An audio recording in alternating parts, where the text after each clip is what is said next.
본문의 말씀으로 아름다운 매듭이라는 제목으로 우리 송구영신의 예배의 말씀을 함께 나누기를 원합니다. 현 세계 지성인이라고 꼽히는 24명의 지성인들이 함께 모여서 책을 한 권 썼는데요. 그 책의 이름이 시간박물관이라는 책을 내놓았습니다. 이 책의 첫 장의 제목이 뭐냐면은 시간의 창조였습니다. 어떻게 인간이 시간을 발견하게 되었고 이것을 어떻게 체계화하게 되었으며 이것을 어떻게 삶에 적용해 왔는가를 다루고 있는 것이죠.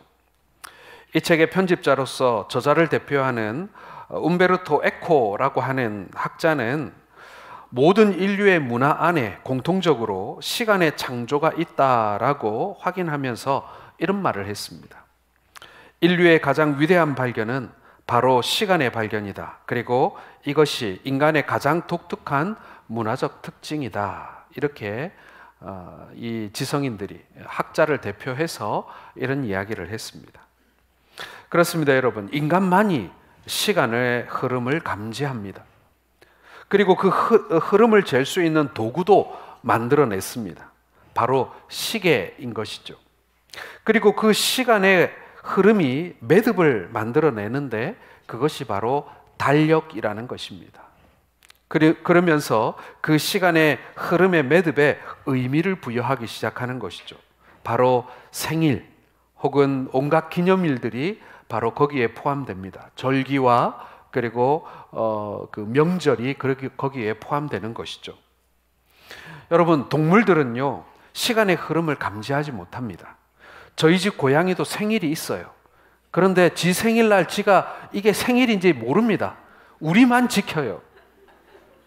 예, 동물은 시간의 흐름을 감지하지 못합니다. 어제나 오늘이나 내일과 같은 시간의 매듭을 지을 줄 모르는 거예요. 오로지 사람만이 그렇게 할 수 있는 것입니다. 물론 시간의 매듭들이 주는 의미도 찾을 수 없죠. 동물들에게는요. 그래서 동물의 세계에서는 역사가 없는 겁니다. 수천 년이 흘러도 역사가 남지 않습니다. 더 중요한 것은 이 동물들 사이에는 무리도 있고 그리고 숫자도 많지만 문화라는 것이 만들어지지 않는 것입니다.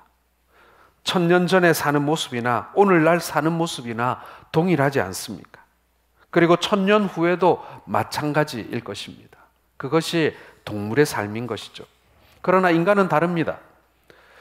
인간은 시간의 매듭을 만들고 그 매듭마다 의미를 부여하며 삽니다. 오늘 우리가 송구영신 예배를 드리고 또 자정이 되면 새해를 맞이하는 것 역시도 우리가 만든 시간의 한 매듭인 것이죠.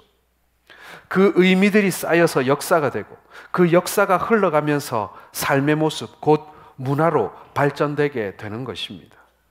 여러분, 우리가 지금 지나가고 있는 이제 몇 분 남지 않은 2023년도가 우리 인생에 어떠한 의미로 남게 될까요?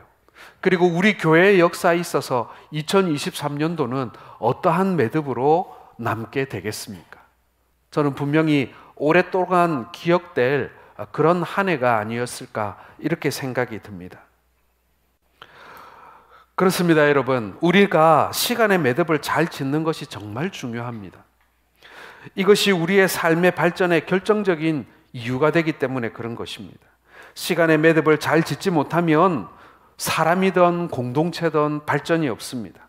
그러나 시간의 매듭을 잘 지으면 그 사람의 삶이 발전하게 되고 그 공동체가 발전하게 되고 성장하게 되고 그리고 그것을 우리는 역사라고 지칭할 수 있게 되는 것입니다.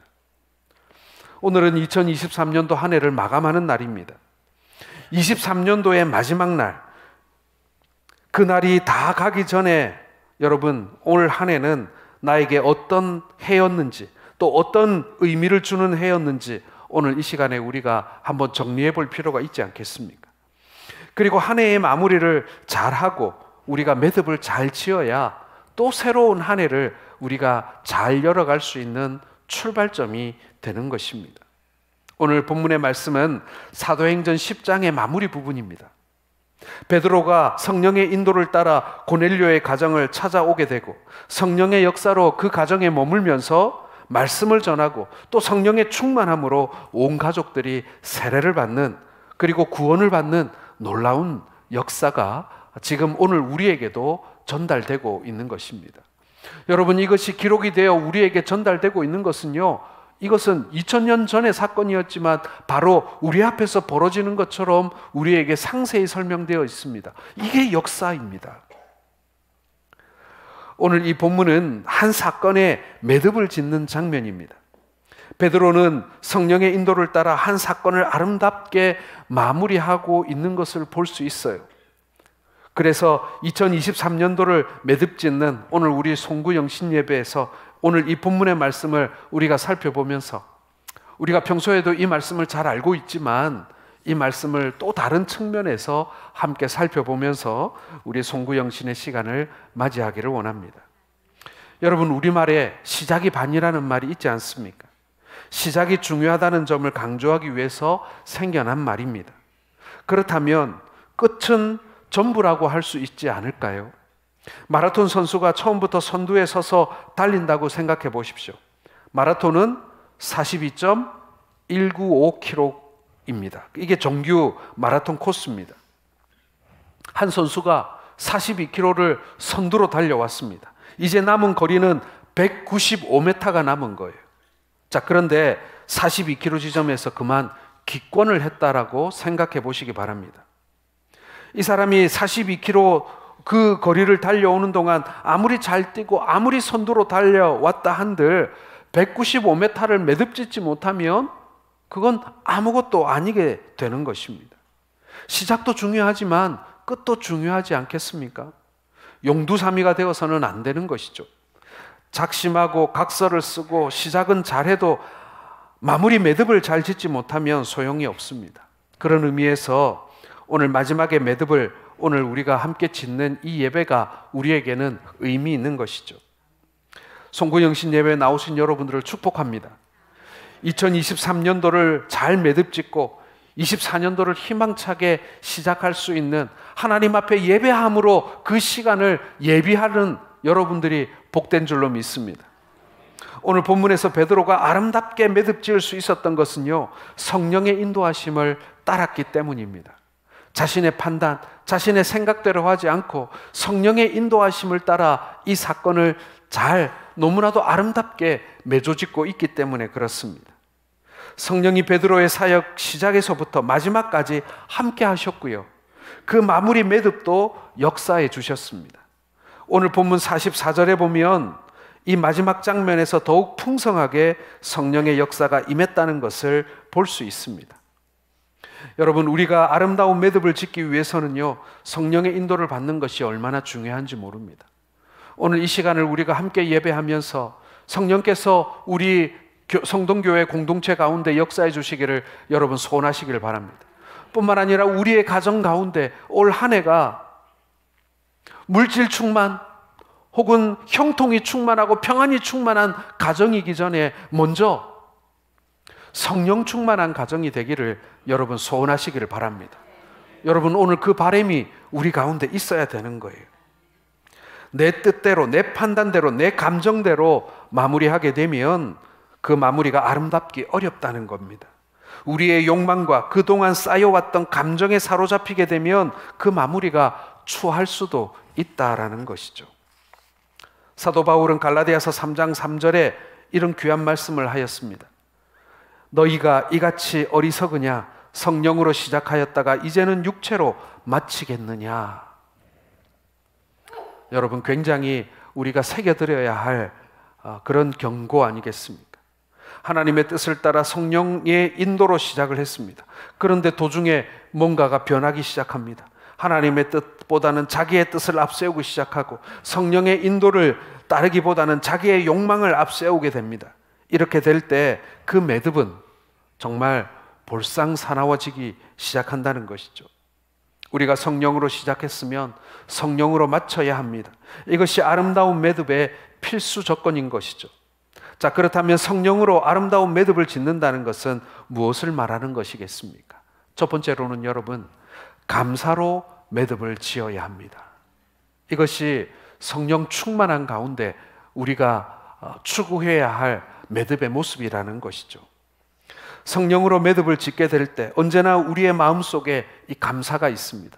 여러분 혹시 1년 전 송구영신 예배를 여러분 기억하십니까?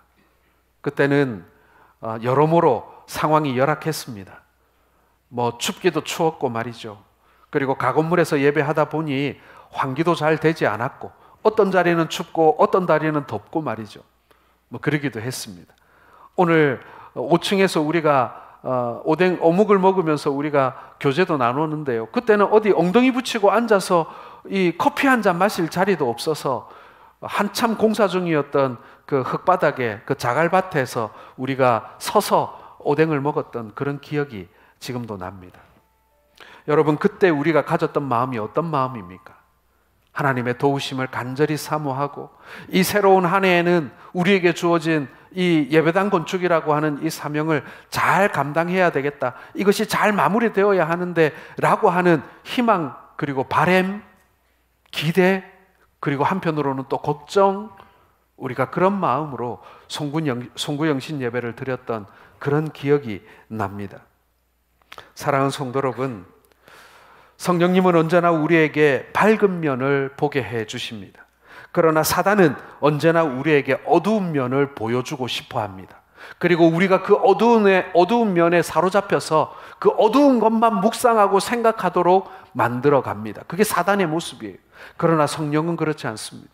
성령께서는 우리에게 희망찬 모습을 보기를 원하시고 밝은 모습을 보기 원하시고 그래서 기뻐하기를 원하고 감사하기를 원하신다라는 것입니다. 여러분 예를 들어서 궁사가 활 시위를 당깁니다. 10발을 쏘는데 9발이 불발이었습니다. 그러면 사단은 우리에게 이렇게 말합니다. 야, 이제 한 발밖에 남지 않았어. 다 틀렸어. 이렇게 말하죠. 망했어. 낭망하고 포기하게 만들어서 그 나머지 한 발마저도 빗나가게 만드는 것이 사단의 목표입니다.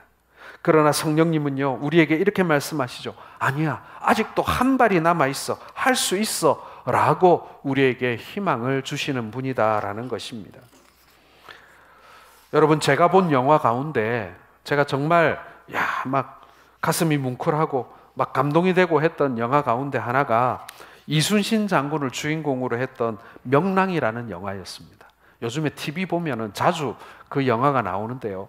이번에 노량이라고 하는 새로운 영화가 나왔는데 제가 아직 그거를 보지는 못했습니다. 그런데 꼭 볼 겁니다. 극장 가서. 이 명랑이라고 하는 영화가 저에게 너무 막 좋았거든요. 이 영화에서 유명한 대사가 있습니다. 이순신 장군이 하신 말씀 중에 신에게는 아직 13척의 배가 남았습니다. 아주 유명한 이순신 장군의 말씀 아닙니까? 13척의 배로 왜군 수백 척의 배를 상대하는 것은 중과부적입니다. 하지만 이순신 장군은 낭망하지 않고 포기하지 않았습니다. 사실 이때에도 이순신 장군은 선조 임금의 미움을 받아 이 수군 통제사에서 해임되었다가 옥살이하고 지금 백의종군하는 거 아닙니까? 인간적으로 보자면 너무나도 억울합니다. 하지만 이순신 장군에게는 이런 원망이나 불평을 할 여유가 없었습니다. 지금은 자신 앞에 13척의 배가 있다는 사실에 그는 희망을 거기서 발견하고 있는 것입니다. 사랑하는 성도 여러분, 우리도 이런 상황 속에서 희망을 발견할 수 있어야 합니다. 그것이 성령이 우리에게 기대하는 것입니다. 아무리 상황이 어렵고 힘들어 보여도 그러나 그럼에도 불구하고 성령이 우리와 함께 하시기 때문에 우리에게는 희망이 있다라는 것. 오늘 오전에 말씀드린 대로 우리는 시온의 대로를 소유하고 있는 자들입니다. 우리에게는 시온의 대로가 있기 때문에 그 길로 주님께 나아가기만 하면 이 어려움을 이겨낼 수 있는 새 힘을 우리에게 주겠다라고 주님께서는 언약하고 계시고 약속하고 계신다는 거예요. 오늘 성령은 그것을 우리에게 기억나게 하십니다.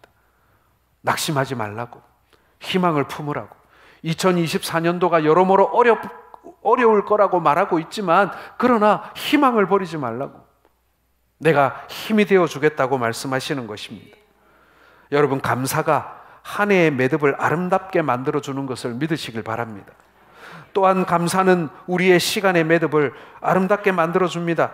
연말이 되면 방송사들마다 신문사들마다 한 해의 10대 뉴스를 발표합니다. 그 뉴스는 세계 10대 뉴스도 있고 국내 10대 뉴스도 있습니다. 그렇다면 여러분, 여러분들의 10대 뉴스는 무엇입니까? 올 한 해를 한번 생각해 보세요.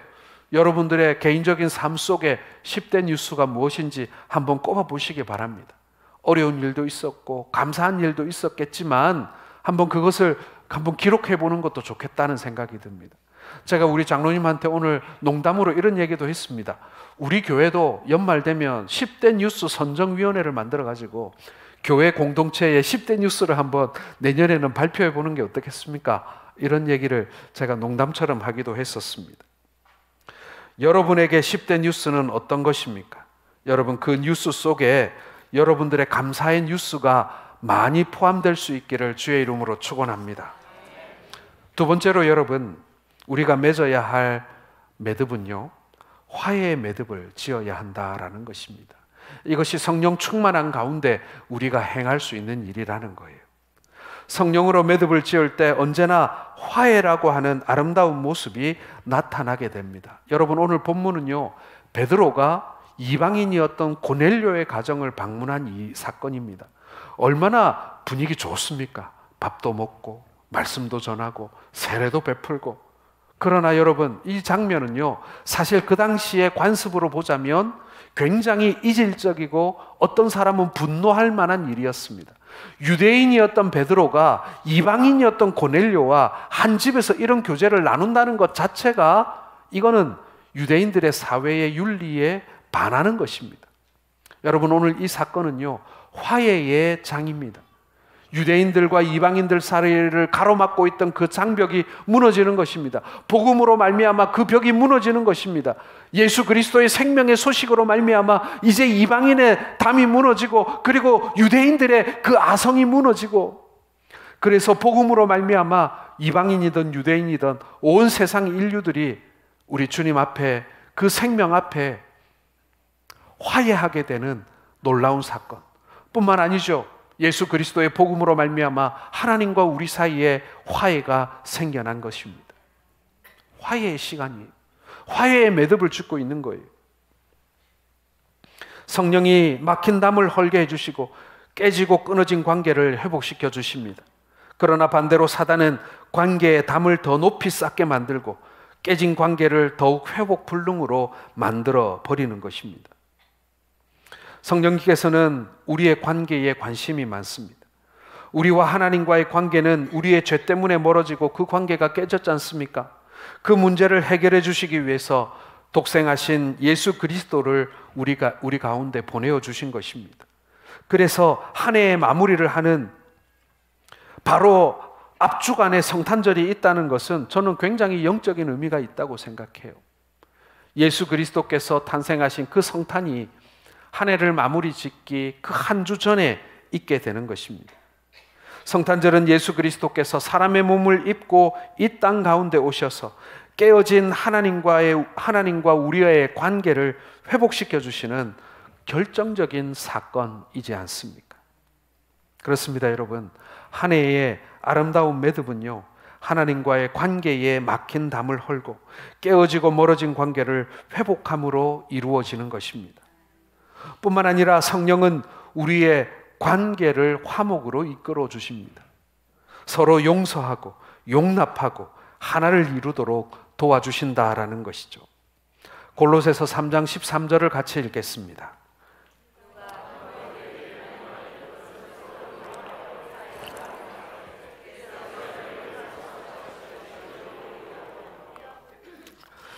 누군가 때문에 피해를 보았거나 마음이 상해 있다면 그것을 용납하고 용서하라는 말씀입니다. 그리고 자신 때문에 피해를 입었거나 마음이 상해 있는 사람이 있다면 찾아가 용서를 구하라는 얘기입니다.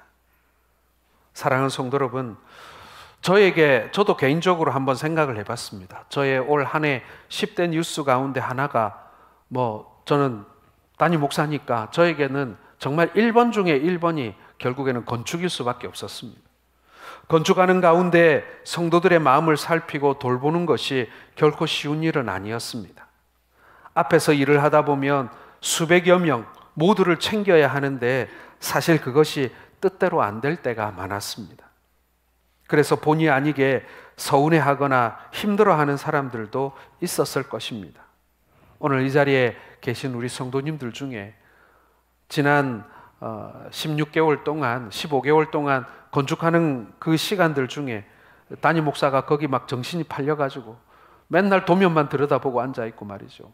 오르락 내리락 하면서, 그러면서 혹 우리 성도들 중에 이렇게 제가 자세히 살피지 못하고 돌보지 못한 그것으로 인하여 섭섭한 마음이 든 분이 계셨다면 용서해 주시기를 이 자리를 빌어서 부탁드리겠습니다. 사랑하는 성도 여러분, 금년 한 해 여러분을 가장 힘들게 했던 사람이 누구입니까? 여러분의 마음을 가장 아프게 했던 사람이 누구입니까? 여러분, 그 사람을 용납하실 수 있기를 바랍니다. 그 사람을 이해하고 용서하시기를 바랍니다. 뿐만 아니라 금년 한 해 여러분 때문에 가장 힘들었던 사람을 생각해 보시기 바랍니다. 여러분 때문에 가장 마음 아팠을 사람을 생각해 보시기 바랍니다. 그 사람을 위해서 기도해 주시기 바랍니다. 그 사람에게 용서와 위로의 뜻을 전해 보시기 바랍니다. 우리 안에 하나님 앞에서 회개치 않고 남은 문제가 있다면, 누군가와 해결하지 못한 문제가 남았다면 결코 아름다운 매듭이라고 할 수 없을 것입니다. 용기를 내어 화해를 시도하시는 우리 모든 성도들 되시기를 바랍니다. 성령님께서 도와주실 것입니다. 성령님께서 우리에게 용기를 주실 것입니다. 여러분, 한 해를 마무리하면서 우리가 절대로 남기지 말아야 할 것 중에 하나가 바로 그거예요. 미움이고 원망인 거예요. 세 번째로 여러분, 비전의 매듭을 지어야 합니다. 성령으로 매듭을 지을 때 먼저 비전이라고 하는 아름다운 모습을 우리는 갖게 됩니다. 여러분, 여기서 비전이라는 것은요, 더 나은 미래를 그리고 꿈꾸는 것을 말하는 거예요.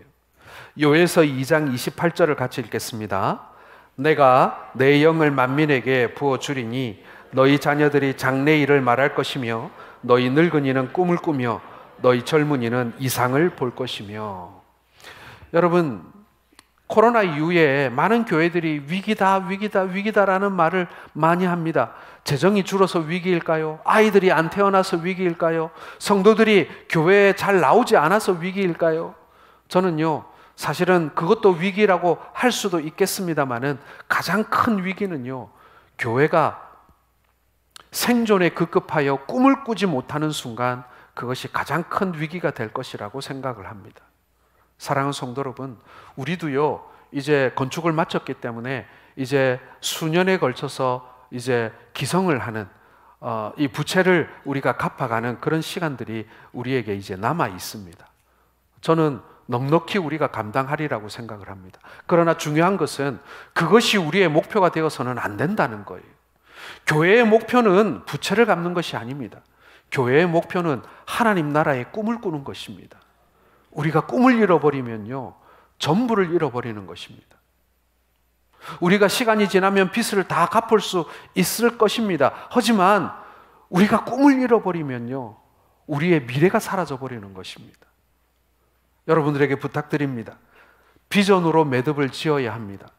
비전으로 새로운 매듭을 시작해야만 합니다. 우리가 꿈을 꿔야 한다는 얘기예요. 우리가 힘들게 지은 이 터전 위에서 우리 교회가, 우리 공동체가, 우리의 가정이 내가 어떤 꿈을 꿀 것인가, 하나님 나라의 어떤 비전을 내가 품고 살아야 할 것인가. 여러분, 이것이 우리에게 당면한 가장 중요한 문제다라는 것입니다. 이제 다음 주 주일이 되면 이제 1월 새해의 첫 주가 시작되게 됩니다. 여러분, 첫 주 광고에 포함될 광고 중에 하나를 제가 미리 말씀드릴게요. 바로 새롭게 만들어진 사형 목장에 목자를 모집하는 광고가 다음 주부터 실리게 될 것입니다. 제가 여러 번 말씀드렸습니다마는 우리가 이제 새로운 목장들을 만들어가게 될 것입니다. 새로운 사형 목장과 동아리 목장과 그리고 우리의 비전을 담은 목장들을 이제 새롭게 만들어갈 텐데요, 그 첫 번째 단계로 그 목장들을 만들어갈 목자를 모집하게 될 것입니다. 그리고 그 목자는요, 자원하는 분으로 만들 것입니다. 절대로 하기 싫은 사람 억지로 데려다가 세워놓지 않을 것입니다. 직분 때문에 그 자리에 세워놓지 않을 것입니다. 꿈을 가지고 있고, 그리고 그 꿈 때문에 내가 한번 남 보고 하라고 하지 말고 내가 해봐야 되겠다라는 그런 마음을 가진 분들을 이제 세우기를 원합니다. 사랑하는 성도 여러분, 성령께서 우리에게 비전을 갖게 하실 거라고 제가 말씀드렸잖아요.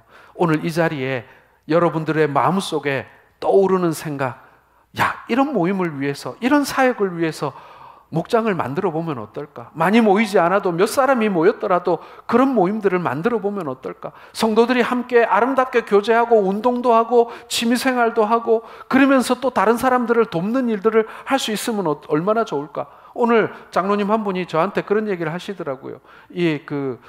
중창 동아리를 하나 만들었으면 좋겠다고. 그래서 제가 그렇게 말씀드렸어요. 노래만 하지 마시고 어디에 가서 노래할지도 고민해 달라고 부탁드렸어요. 양로원도 좋고 요양병원도 좋고 어디든 그런 노래를 들어본 적이 없는 사람들을 찾아가서 노래할 수 있는 그런 계획을, 그런 사역을 세워달라고 제가 부탁을 드렸습니다. 사랑하는 성도 여러분, 오늘 이 시간 여러분들의 마음속에 야, 이렇게 우리가 모여서 함께 하면 좋겠다라는 마음을 품게 되셨다면 그 마음을 성령님께서 주신 줄 믿습니다. 그 마음이 드셨다면요, 절대로 가만히 계시면 안 돼요. 그 마음을 먹었다면 절대로 그냥 꿀떡 삼키고 가만히 계시면 안 돼요. 그것으로 하나님의 일들을 만들어 가야 한다라는 것입니다. 그것이 꿈입니다. 그리고 그것이 비전인 것이죠. 사랑하는 성도 여러분, 우리는 주 안에서 꿈을 꿔야 합니다. 그래서 먼저 어떻게 하면 하나님 앞에 우리가 쓰임 받을까, 그것을 고민해야 합니다. 하나님, 나 같은 사람도 쓰실 수 있는지요? 어떻게 하면 하나님께 더 영광을 돌릴 수 있는지를 고민해야 합니다. 어떻게 하면 맡겨주신 일들을 더 잘 감당할 수 있을까? 이런 마음의 고민들을 우리는 해야 합니다. 그렇습니다. 우리가 주 안에 비전을 갖게 될 때 한 해의 아름다운 매듭을 우리가 만들어 갈 수 있는 것입니다. 여러분, 매듭이라고 하는 것이요, 한번 상상을 해보세요. 말 안 듣는 강아지를 묶기 위해서 주인이 목에다가 묶어놓은 그 줄의 매듭은요, 고통스러운 매듭이에요. 그러나 여러분, 매듭 공예라는 것 아시죠? 매듭도 잘 엮어서 만들어 놓으면 아름다운 장식물이 되더라고요. 그리고 간호사가 혹은 의사가 환자의 상처를 싸매기 위해서 붕대를 감고 지어놓는 매듭이 얼마나 중요한 줄 아세요? 저는 군대에서 위생병을 했기 때문에 그런 교육을 많이 받았습니다. 붕대를 잘 감아놓지 않으면은 이 환자가 몸부림을 치거나 무의식 중에 그것이 풀리게 되면 출혈이 일어나서 환자가 죽을 수도 있기 때문에 항상 이 붕대의 매듭은 잘 묶어야 한다라고 그렇게 교육을 받았습니다. 사랑하는 성도 여러분, 우리의 매듭은 고통스러운 매듭입니까? 아니면 아름다운 매듭입니까? 많은 사람들이 시간의 매듭을 묶는데 실패하고 있습니다. 원망과 한숨과 불평과 신세 타령으로 망치고 있습니다. 그래서 사람들이 뭐라고 얘기합니까? 송년이 아니라 망년이기를 원하고 있는 거예요. 새로운 한 해를 희망차게 맞이하는 마음보다는 고통스럽고 힘들었고 불평 많았던 그 지나간 해를 잊어버리고 싶은 거예요. 고주망태가 되어서 말이죠. 너무도 괴롭고 힘이 드니까 기억 속에서 2023년도를 털어내고 싶은 것입니다. 그러나 우리 믿는 성도들은 다르지요. 성령님이 함께 하심으로 어렵고 힘들었더라도 2023년도 한 해 동안 순간순간 우리를 도우셨던 그 하나님을 발견하고 또 24년도에 우리를 이끌어 주신 하나님을 기대하게 되는 것입니다. 사랑하는 성도 여러분, 이제 말씀을 맺겠습니다. 우리는 어쩔 수 없이 2023년도를 역사 속에 이제 흘러보내어야 합니다. 아름답게 매듭을 지어서 고이 보내어야 합니다. 그리고 잘 매듭을 지어서 내 인생의 역사 속에 고이 보관해야만 합니다. 오늘 23년도가 우리의 마음속에 아름다운 추억으로 그리고 감사한 추억으로 남을 수 있기를 바랍니다. 그리고 그것이 새로운 한 해를 시작하는 우리들에게 새로운 원동력을 제공해 줄 수 있기를 바랍니다. 감사를 찾으십시오. 원망과 불평으로 지난해를 보내지 마시고 감사함으로 23년도를 보내시길 바랍니다. 그리고 화해를 이루시고 우리 하나님 앞에 회개하시고 서로 돌아보아 피차 용서하시는 성도들 되시길 바랍니다. 그리고 마지막으로 꿈을 꾸며 24년도를 맞이하시기를 바랍니다. 이제 24년도의 해가 이제 곧 밝을 것입니다. 24년도에 여러분과 여러분들의 가정에 하나님의 축복이 함께 하시기를 주님의 이름으로 축원합니다. 뿐만 아니라 우리 모두가 하나님이 기뻐하시는 아름다운 믿음의 공동체, 그리고 아름다운 믿음의 가정, 그리고 하나님의 꿈을 꾸는 한 사람의 온전한 그리스도인으로서 세상을 이기시는 우리 모든 성동교회 성도들 되시기를 주의 이름으로 축원합니다. 기도하겠습니다.